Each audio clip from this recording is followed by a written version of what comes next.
Welcome to Solanki education digital. ચાલો આજે આપણે શીખીશું ધોરણ 5 ગણિત ગમ્મત સ્વાધ્યાય પોથી પાઠ છે તો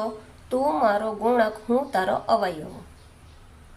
દાખલો 4 નીચે આપેલી સંખ્યાઓના ગુણાકારની રીત અવિભાજ્ય અવયવ પાડો। તો અહીંયા આપણે જે રીત આપી છે પહેલું ઉદાહરણ 28 તો 28 ના 2 ગુણ્યા 14 કર્યા 14 દુ 28 અને માટે અહીંયા 2 ના તો ભાગ પડશે નહીં 2 14 ના પડશે તો 2 સત્તા 14 24 ના પાડીશું તો 24 ના આપણે કેવી રીતે પાડીશું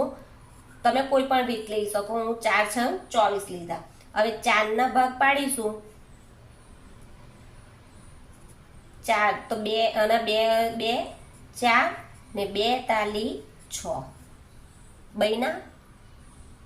બીજો દાખલો 32 તો 32 ના આપણે પાડીશું અહીંયા હું કરીશ 4 8 32 તો પહેલા 4 ના પાડીશું 2 2 4 અહીંયા બનશે 2 ગુણ્યા 4 એટલે હજુ પણ પડશે જ્યાં સુધી અવયવ પડે ત્યાં સુધી પાડવાના 2 2 2 ગુણ્યા 2 બેઠા લખીશું આ 2 પણ બેઠા ને અહીંયા આવશે 2 ગુણ્યા 2 જ્યાં સુધી ચાલે છે હવે ચાલશે નહીં ચાલે એટલે આટલા સુધી પાડીશું। જો દાખલો 36 ના તો 36 ના પાડીશું 6 ગુણ્યા 6 6 6 36 તો 6 પહેલા આપણે 6 ના પાડીશું તો 2 ગુણ્યા 3 હજુ 6 ના ભાગ પાડશે ને હવે આ 6 ના પણ પડશે તો અહીંયા પણ 2 ગુણ્યા 3 હવે કોઈ બી ભાગ પડે છે નથી પાડતા એટલે અહીંયા અવયવ નહીં પડતા એટલે આટલી સુધી જ લખીશું। તો 40 ના તમે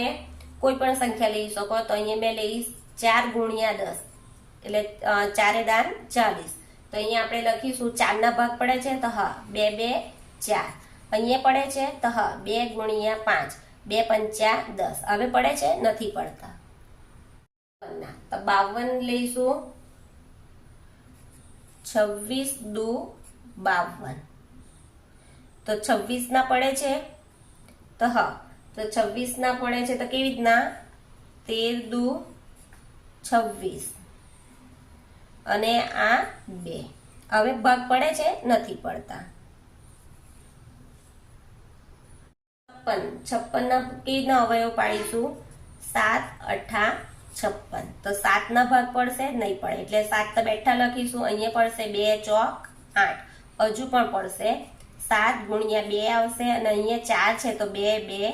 4 તો 80 ના અવયવ પાડીશું આપણે તો કેવી રીતના પડશે 8 દાન 80 તો 8 ના પહેલા પાડીશું 2 ચોક 8 ને 10 ના પાડીશું 2 પંચા 10 હજુ 4 ના ભાગ અવયવ પડશે એટલે 2 તો બેઠા લખીશું આ 4 ના 2 2 4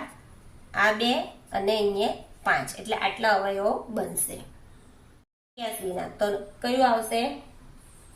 9 9 81 તો 9 ના કેટલા પડશે 3 તાલી 9 ને 3 તાલી 9 એટલે આ રીતે અવયવ બનશે।